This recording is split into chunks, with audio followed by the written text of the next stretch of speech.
mau wawancara dokter tentang HIV. Langsung saja kita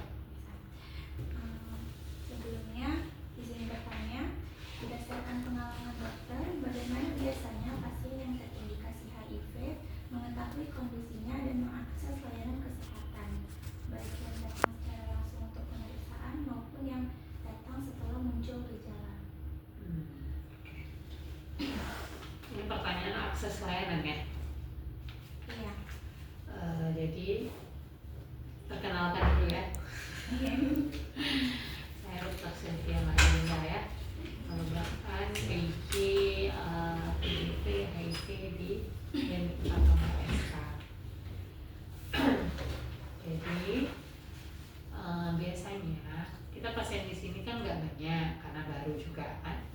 Pasiennya itu sekitar 3 orang yang ODIF yang di klinik, karena PDP-nya baru aktif di awal tahun ini ya, awal tahun ini.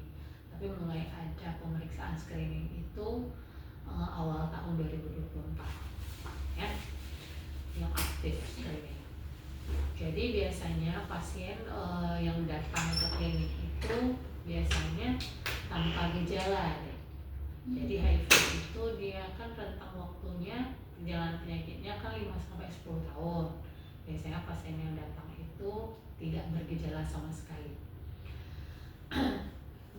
Biasanya datang karena kesadaran pribadi atau rekomendasi dari temannya ya, teman atau pasangan yang didiagnosa dengan HIV juga. Jadi secara sukarela datang ke klinik untuk melakukan pemeriksaan. Biasanya ya datang daftar seperti pasien pada umumnya. Kemudian ketika konsul ke poli, baru nanti ada permintaan untuk konsul secara lebih private ya, lebih pribadi. Nah, gejalanya tidak ada. Yang datang kemarin katakan tidak ada gejala. Nanti ada riwayat berhubungan paling banyak riwayat berhubungan, gonta-ganti pasangan. Yang paling sering itu yang datang itu homoseksual. Tapi ada pasien ODIF yang aktif pengobatan di sini kan 3. Tapi yang terdata itu 8 orang. Cuma mengambil pengobatannya di rumah sakit. Yang aktif mengambil pengobatan di klinik itu jumlahnya ada 3 orang. Mereka itu datang kan tanpa bergejala tadi, cuma berkeinginan untuk rapid aja, jadi langsung kita rapid biasanya karena ada riwayat berhubungan seksual tadi, karena gonta-ganti pasangan ya. Ya udah, pertama R1 kita lakukan pemeriksaan. Kalau misal L1-nya positif, maka akan lanjut ke R2 sama R3. Biasanya kita untuk mereka kan untuk mengetahui ada layanan HIV atau enggak di klinik itu biasanya kita publikasi melalui IG atau melalui sosial media pribadi, sosial media saya, sosial media tim HIV, karena kami ada 4 orang timnya kan, ada dokter, ada konselor kan, ada ada lab juga kan, ada apotek juga. Jadi nanti dari konselornya dari Bang Abrar tadi menginfokan ke sosial media sama sosial media klinik bahwa adanya layanan di klinik Pratama berupa pemeriksaan HIV ya secara gratis, karena itu kan program pemerintah. Jadi kita infokan melalui media sosial, TikTok ada juga kan. Jadi dari rata-rata dari situ mereka tahu ya. Nanti pasien rela datang ke klinik. Gitu. Satu lagi pasien yang datang itu dengan kondisi IMS, infeksi menular seksual, penyakit infeksi, contohnya kencing nanah atau gonore, kemudian sifilis kan. Biasanya itu yang kita screening rutin. Artinya apa? Kalau pasien-pasien dengan penyakit menular seksual itu wajib kita screening rutin beresiko untuk terjadinya HIV kan. Kalau yang lain nggak ada, misalnya yang diare-diare berlebihan, demam, sering demam, itu nggak ada ya. Memang datangnya dalam kondisi sehat, karena kesadaran pribadi ya. Dok, bisa dijelaskan? Jadi HIV itu kepanjangannya kan Human Immunodeficiency Virus kan. Artinya kan virus yang menginfeksi tubuh manusia sehingga menyebabkan kekebalan tubuh itu menurun kan. Jadi perjalanan HIV itu hingga menjadi AIDS itu perlu waktu. Beda individu beda ya. Biasanya rentang waktu kan 5-10 tahun. Ketika seseorang itu terinfeksi HIV, kontaknya itu cairan ya. Cairan yang paling sering itu darah, cairan sperma, cairan vagina ya. Kalau tanpa cairan maka tidak akan terjadinya penularan. Nah, cairan yang dimaksudkan kan cairan darah, bisa melalui transfusi ya, bisa melalui hubungan seksual. Kalau misalnya yang cairan sperma atau vagina juga bisa jarum suntik, bisa pasien-pasien yang dengan narkotika, jarum suntik gonta-ganti, karena dia ada. Kenapa bisa melalui jarum suntik? Karena kan masuk ke pembuluh darah itu sendiri, intinya ada cairan. Jadi HIV itu sebetulnya tidak gampang menularnya, asalkan dia memenuhi 3 syarat tadi. Yang pertama ada yang keluar dari tubuh. Apa yang keluar dari tubuh? Cairan. Bentuk cairannya bisa darah, bisa cairan sperma, bisa cairan vagina. Artinya itu ada yang keluar. Kemudian cukup yang keluar. Artinya apa? Jumlah yang keluarnya itu banyak virusnya. Kemudian ada tempat masuk. Artinya ada darah yang tadi yang keluar dan cukup, ada yang tempat masuk ke orang lain, pasangannya misalnya melalui apa, misalnya transfusi, melalui cairan jarum suntik tadi, bisa juga berhubungan badan ya. Nah, untuk berhubungan badan ini dia bisa melalui vaginal atau anal, jadi banyak kan. Jadi oral seks juga bisa mempengaruhi. Artinya cukup ya. Kalau nggak cukup nggak tertular juga. Habis itu kalau misalnya HIV itu di tubuh seseorang itu tidak cukup untuk menginfeksi, maka tidak terinfeksi seseorang itu, ya, gitu. Selanjutnya dok, bagaimana mekanisme HIV ini menyerang sel CD4 melalui reseptor dan bagaimana dampaknya terhadap sistem imun pasien secara keseluruhan? Oke. Jadi kan ketika ini saya tulis saja teman-teman. Jadi HIV itu kan virus. Nah, virus ini masuk ke tubuh manusia. Ketika masuk ke dalam tubuh manusia, dia kejarnya apa dek? Karyanya yang dia kejar itu adalah sistem imun. Sistem imun itu kan limfosit ya, sel darah putih ya. Nah, lebih spesifiknya dia kejarnya itu namanya limfosit T atau T helper.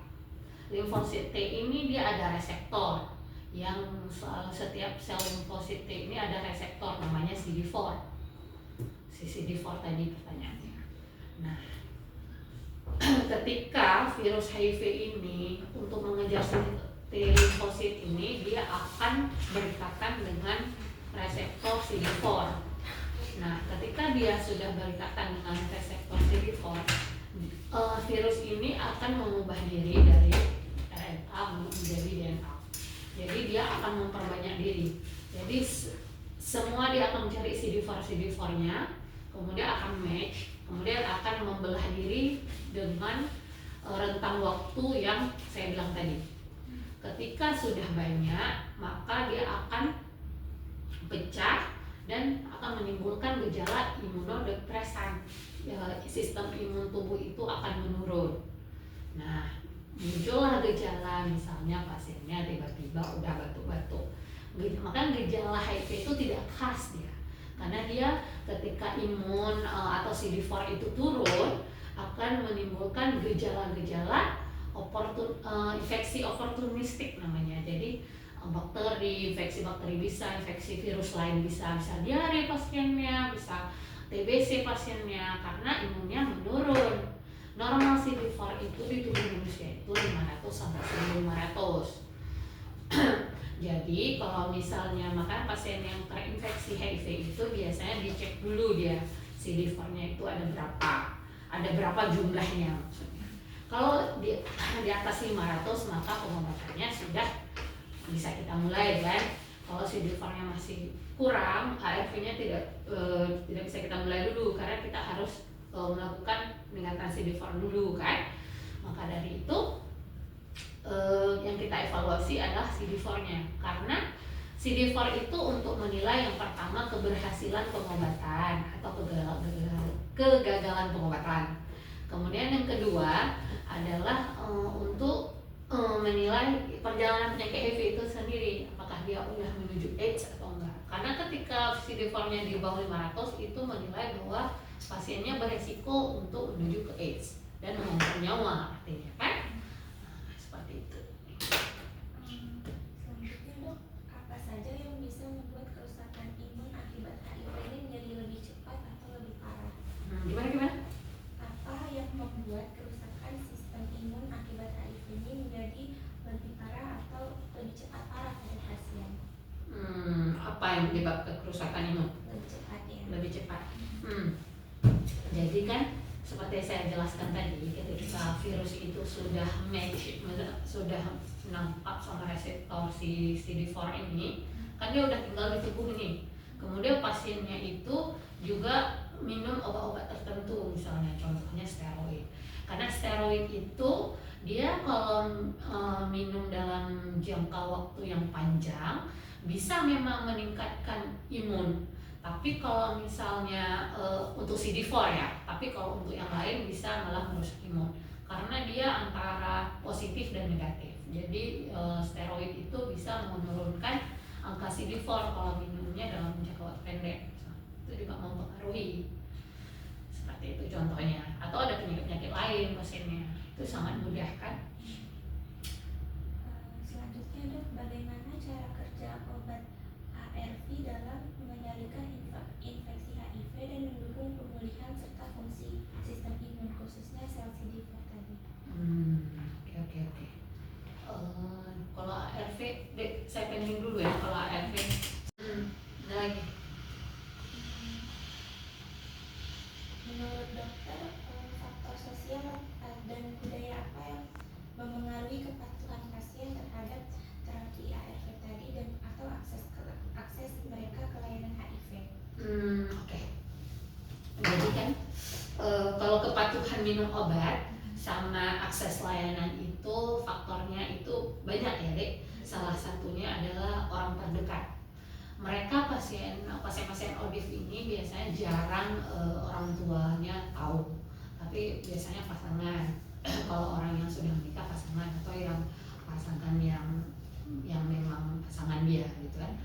Jadi sama satu lagi konselor kita tenaga kesehatan. Jadi kepatuhannya memang agak sulit mereka patuhi kecuali kita ada dukungan yang memang dari orang-orang terdekat sama kita sebagai nakesnya memang mewanti-wanti mereka untuk minum obat secara teratur. Salah satunya misalnya kalau saya sering kasih tahu mau sembuh, mau sehat enggak gitu, mau bertahan. Karena kan ARV itu dia tidak menyembuhkan deh. Tapi kita membuat jumlah virus di dalam tubuh itu menjadi tidak not detected, artinya tidak terdeteksi sampai tidak terdeteksi. Bukan dia sembuh, tapi kalau dia stop ARV nanti kemungkinan pasiennya akan virusnya akan berkembang lagi, intinya seperti itu. Tapi kalau misalnya dia rutin minum obat, maka kan ARV-nya kan virusnya itu kan akan berkurang, CD4-nya akan meningkat. Kan yang kita kejar adalah kualitas CD4-nya itu harus di atas 500 kan, agar imunnya itu meningkat. Jadi kita sering wanti-wanti itu pasien mau bertahan enggak, agar kualitas hidupnya itu semakin panjang, beribadahnya itu taubat beribadah intinya seperti itu kan. Kemudian ada dukungan orang-orang terdekat. Kalau orang-orang sekeliling deh nggak mungkin, karena mereka sangat privacy ya. Misalnya temen yang nggak seberapa banyak, bahkan sahabat aja kadang nggak tahu mereka, karena mereka kadang diri mereka tok yang tahu sama nakesnya. Jadi dari nakesnya memang dukungan dari nakesnya, dari dokter misalnya, dari konselornya, bahkan ada pendampingan dari komunitas lembaga pendampingan untuk pasien ODIF ini. Jadi kalau kita tanya biasanya sama pasiennya mau didampingi nggak sama lembaga khusus, misalnya kayak Medan Plus kayak itu, jadi kita tawarkan kan, atau dari komunitas yang di Banda Aceh ini. Jadi mereka perlu dukungan pihak lain kayak. Tapi jarang yang memang orang terdekat, maksud saya itu bukan teman ya, tapi pasangan. Paling pasangan yang tahu, pasangan yang sesama mereka, atau orang tua jarang yang tahu. Jarang, karena mereka nggak mau share, paling 1-2. Jadi kalau orang tua mendukung, orang tua ikut mensupport kita juga, habis itu juga ada pendampingan dari komunitas mereka tertentu.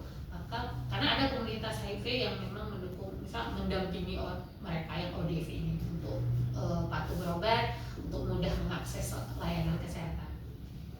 Karena sekarang kan udah gampang ya akses layanan kesehatan, karena di mana-mana udah PDP. Jadi kami gembor-gembor bisa kasih tahu, nggak usah malu, karena mereka rata-rata kan malu karena merasa itu penyakit apa namanya, aib lah. Padahal kalau masa kalaupun aib kan nggak mungkin nggak berobat. Intinya kan harus berobat. Niat kita sebagai tenaga kesehatan itu gimana caranya penyakit ini tidak menemukan orang baru atau timbul ODIF baru. Jadi cukup ODIF yang udah ada kita maksimalkan untuk tetap sehat dan kualitas hidupnya meningkat. Itu seperti itu. Jangan sampai ada timbul ODIF baru, ada penyakit baru ya. Makanya kan temanya 3-0, jangan ada penemuan baru, jangan ada yang meninggal, jangan sampai ada AIDS gitu. Selanjutnya dok, bagaimana kebijakan lokal dan stigma di masyarakat ini memengaruhi efektivitas pencegahan HIV atau AIDS, dan strategi apa yang dokter terapkan untuk mengatasi hal ini? Stigma masyarakat memengaruhi efektivitas pencegahan HIV. Sebetulnya deh kan, kalau stigma itu sulit ya, karena masih sangat, bahkan tenaga kesehatan sendiri ya di sini di fasilitas kesehatan khususnya tingkat pertama klinik puskesmas, bahkan masih menganggap wah itu penyakit aib kayak gitu. Jadi mereka kadang-kadang kan kurang nyaman. Itu kadang juga salah satu tantangan bagi dinas kesehatan. Kalau makanya kadang-kadang kita kayak pasang di mana tuh, kalau misalnya di jalanan, di baliho atau di media ini billboard. Nah, di billboard itu terkait HIV kan agak jarang tuh ya, karena kadang-kadang itu menjadi tantangan sendiri termasuk dinas kesehatan, karena kalau kita bilang pencegahannya misal pakai kondom segala macam ya, nanti kan masyarakat kadang seperti menyuruh gitu. Bahkan ada sekarang kan ada PrEP, namanya PrEP itu misalnya pasangan ODIF ini mau berhubungan minum dulu PrEP itu gitu misalnya, bahkan itu diharamkan, apalagi Aceh ya.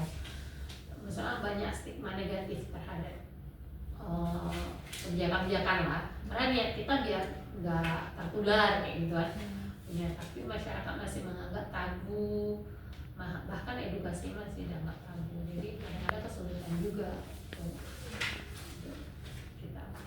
Meskipun pasien HIV tadi sudah rutin menjalankan ARV, apakah ada kemungkinan untuk tetap menularkan virus kepada orang lain? Lalu langkah apa yang biasanya dokter sarankan untuk pencegahannya? Jadi kan kalau misal pasien biasanya resiko menularkan ada, tapi kemungkinannya kan kecil.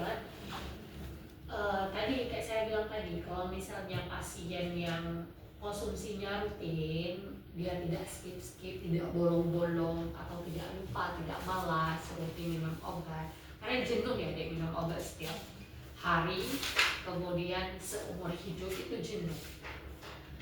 Pasien yang diabetes hipertensi aja jenuh, apalagi yang ARV seumur hidup kan. Sama, hipertensi, diabetes itu seumur hidup. Tapi diabetes, hipertensi masih bisa kan. Tapi kalau ARV 1 hari 2 hari pending, CD4-nya turun kan, virusnya lonjak lagi, gak sama aja.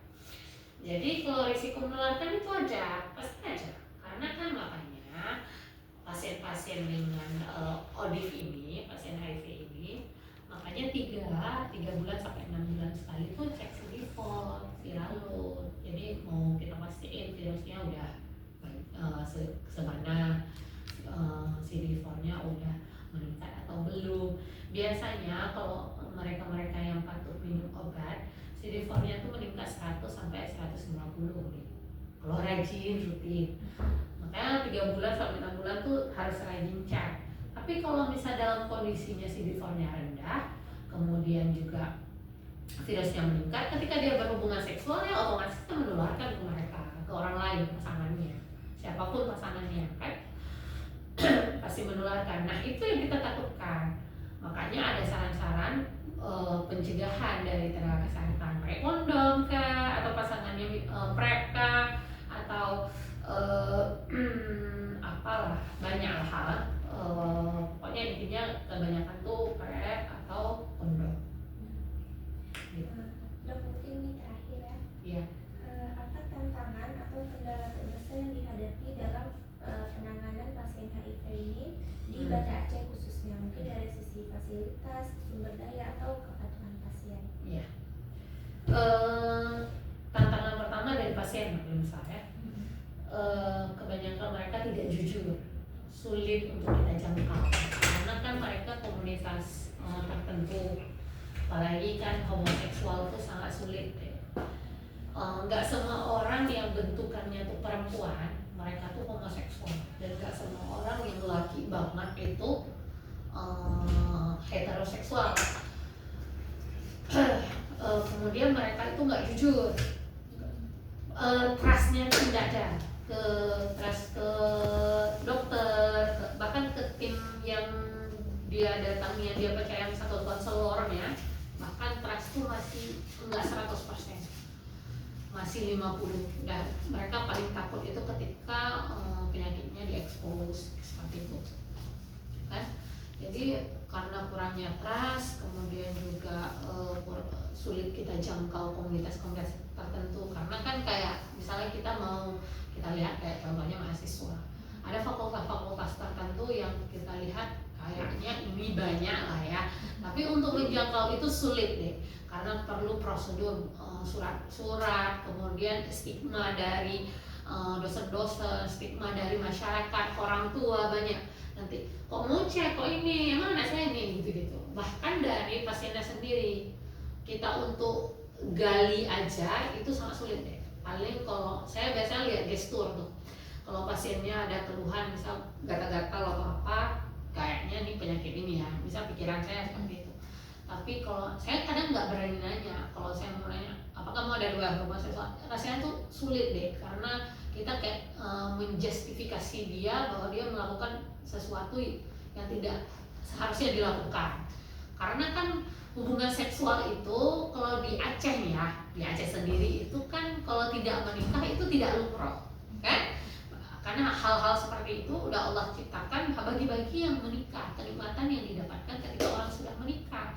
Tapi kalau misal belum menikah kan tidak boleh merasakan itu seharusnya. Tapi karena mungkin faktor-faktor media sosial, pengen tahu, jadi kan hal itu terjadi. Dan juga kalau di luar Aceh kan mungkin udah sering ya, tapi kalau di dalam Aceh kan masih sangat tabu. Jadi kadang-kadang kalau saya mengulik itu, saya takut mereka merasa saya ngejudge atau saya menjustifikasi mereka. Jadi kadang-kadang saya lihat gestur, kalau misalnya mereka lihat, dok, kenapa? Saya tuh langsung tanya. Kalau misalnya agak keperempuanan sedikit, saya agak berani tanyanya. Tapi kalau agak laki atau perempuannya tuh anak cewek misalnya, perawakannya tuh agak sedikit nakal, saya berani tanya. Tapi nggak semua anak nakal itu bermasalah. Bahkan anak yang kalem itu bisa sangat ini ya. Jadi kita nggak bisa baca orang. Jadi maka menjangkau pasien itu sangat sulit ya. Maka harus punya kenalan, dan pasien yang datang ke sini biasanya punya pasangan, saya punya, besok diajak pasangannya ya, ataupun kita tanya misal komunitasnya di mana, untuk masuk ke mereka tuh sulit ya. Itu sih kalau saya. Ada lagi tadi. Selain pasien ada lagi. Mungkin dari sumber daya. Oh ya, sumber daya ya. Kalau misalnya SDM, kalau SDM ini rata-rata, kalau SDM tenaga kesehatan ada. Tapi kalau misalnya NHP kayak rapid segala macam, alhamdulillah Indonesia menyediakan ya, walaupun kadang-kadang terbatas juga kan. Cuma sejauh ini masih bisa, misalnya nggak terkendala kali lah, bisa kita jalankan. Cuman yang sulit kita jangkau pasiennya.